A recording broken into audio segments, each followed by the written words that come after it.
All right, perfect. So I have to put you in handcuffs, okay? Because I got to take you to the sheriff's office. All right. I would rather not tow your car. Are you cool with one of us parking it? Sure. So I was gonna say I could park across the street for you, save you some money. I appreciate it, man. Yeah. Thank you. I'm like Sergeant. Oh yeah, no, I'm Ryan. Nice to meet you, man. Nice to meet you, man.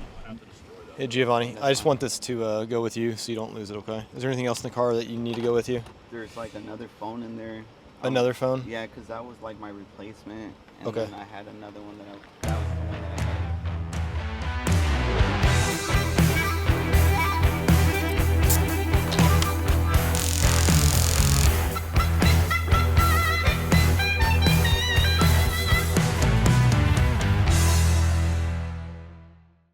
Hi, I'm Hamilton County Sheriff Dennis Quakenbush, and this is Beneath the Badge. This series is dedicated to telling the stories and putting names and faces to the hard-working men and women at the Hamilton County Sheriff's Office who've dedicated their lives to keeping Hamilton County safe.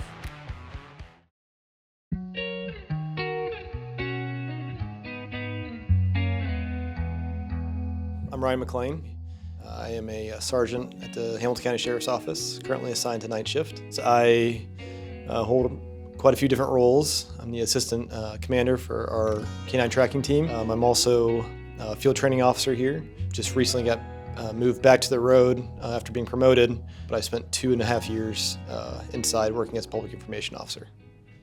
We just received a call about a possible impaired driver, and we happen to be in the area, so we're going to check this location and see if we can find it. All right, looks like we're rolling up on the car as we speak. Okay. When it's locked. I don't know. Don't worry about it. Just follow the tip of the pin, okay? Keep following it. Follow you with your eyes. So my interest for law enforcement started when I was little. I grew up in Dayton, Ohio.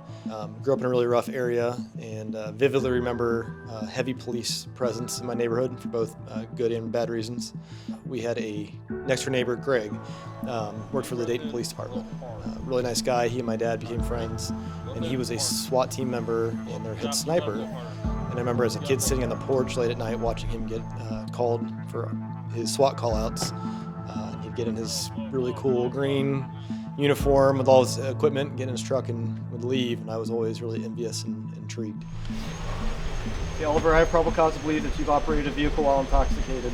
I must now offer you the opportunity to submit to a chemical test and inform you that the refusal to submit to a chemical test will result in suspension of your driving privileges for 1 year. If you have at least one previous conviction for operating while intoxicated, your refusal to submit to a chemical test will result in suspension of your driving privileges for 2 years. Will you take a chemical test? It's okay, he's going to play something for you. Yep.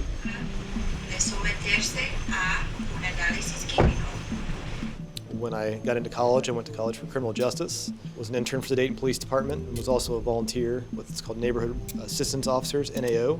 I was living on my own, just graduated college, and I was a bartender, not making very much money, and I had some family that lived in Hamilton County.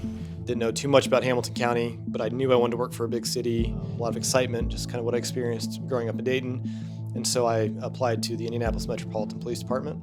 Going through their process, I met a gentleman who was also going through their process who told me to apply to a fun department that was Bloomington, Indiana. I had never been there a day in my life. I knew IU was based out of there, but I applied on a whim. And the first time that I'd ever stepped foot in that city was when I had my interview. And the rest is history. Got hired on there March of 2011. Okay. Well, one of the tests that we need you to do is to take some blood out of your arm, okay? Oh, that's okay. That's okay? All right. However, I met my wife down in Bloomington, and she was going through optometry school. And during that process, she had a desire to work in Indianapolis, and I thought that was my time to try to apply to jobs up in Hamilton County. First place I applied to was the sheriff's office. They were the only ones that had an opening. I was lucky enough to get hired. Yeah, as with most police work, you never know what you're going to get the next moment. We're heading to roll call, which is in Noblesville. On our way there, we heard that Noblesville was dispatched to a driving complaint for a possible intoxicated driver. As we came into the area of our police department, the vehicle that Noblesville was looking for was right in front of us. So we made sure we checked the driving behavior, saw a few cues that indicate some impairment. Also checked the license plate, and the plate did not come back to that vehicle, so we made a traffic stop on the vehicle.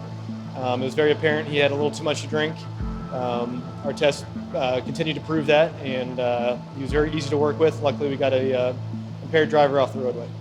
Going from the road to the PIO position, which is an admin-style position, Monday through Friday in an office, was quite the change. At that point in my career, I had spent almost 8 or 9 years on the road, a majority of them on night shift, and I've always been interested in the road, tactics, specialty teams, but I always had a passion for connecting with the community. So PIO was always kind of something intriguing to me. It was a culture shock at first. No longer was I taking calls and having to listen to a radio and wearing this uniform. I was going to meetings and setting up events, and it was quite the eye-opening experience, but it was great.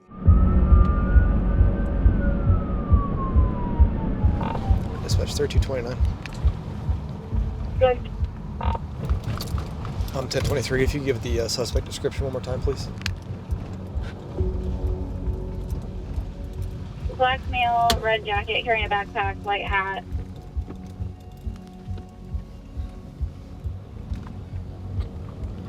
Ten four.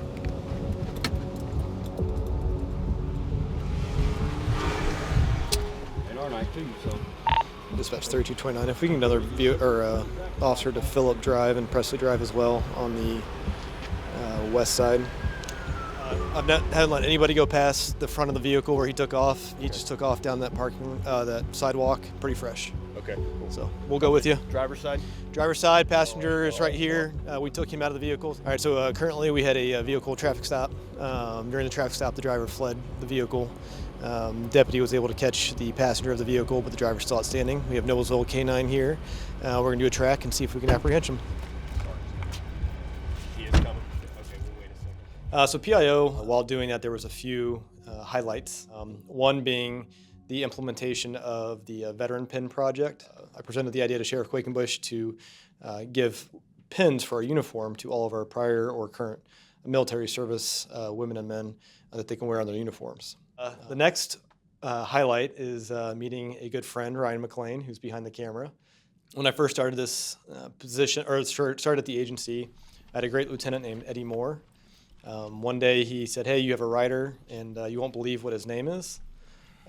He kind of giggled and looked at me, and he goes, "His name's Ryan McClain," and I thought he was pulling a joke on me. He was known for doing that.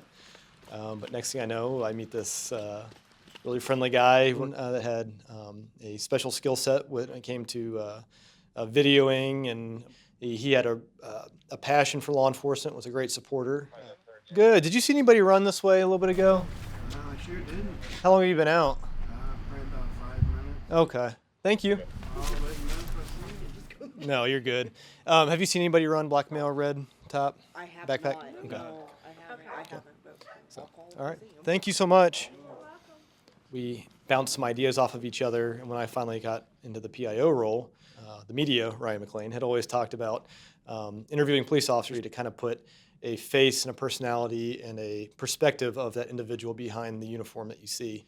And collectively, we came up with Beneath the Badge. Hey, how are you? Good. If Vivian's in there, he needs to come out, okay, before we get a search warrant for your residence. Vivian's not even here. Are you sure about that? Yes, sir. Okay, so we can come in and take a look? Yes, sir. Okay, thank you. Just come on down for me, please. My name's Ryan, if you have any questions, okay? I'm out with the homeowner on the balcony. She's saying he's not here, but I need some more officers over here. Beneath the Badge had a better reception than we could have ever imagined. Currently, it is nominated for a regional Emmy. The future of this program is endless, to be honest with you. We love highlighting the individuals at our sheriff's office because we have, I'm going to brag, but some of the most amazing men and women that work for the sheriff's office. But it's important that communities see the individuals behind the uniforms that they see. What's going on? So we had a traffic stop down there where all those lights are. Somebody took off running from us. We had a K9 and some intel that put them in either your guys' house or another house right by here. So you had 2 footprints on your back patio. And I heard people out there. So. I did hear people out there. We want to make sure he didn't try to break in or anything like that. And then Yeah, so by the time we got a perimeter set up, K9 en route and on scene, we were unable to locate the driver of the vehicle. However, we have all his information as well as 95, 30, and 40. sorry, we have all his information and positively ID'd him, so we'll be able to charge him in the future and hopefully catch him next time. While I was in that position, the opportunity to test for sergeant became available. The caveat was if I got selected after testing and interviewing and going through the process, I'd have to go back to the road. So I spoke with my wife and we had a long conversation about that because no longer would I be working Monday through Friday. With weekends off, I would now have to go back to 12-hour shifts, and a good chance I was going to end up on nights, which I did. But with her blessing and support, we knew it was the right decision for my career, and I was able to start that testing process. Up until this point in my career, I was always looking for the next thing. I got my master's degree 2 years ago because I wanted to see what doors that would open up for me. I've always taken as much training as I can to see what doors that would open up for me. This is the first time in my career that I feel really happy and content where I'm at, and I hope to be in this role for quite a while before I go anywhere else.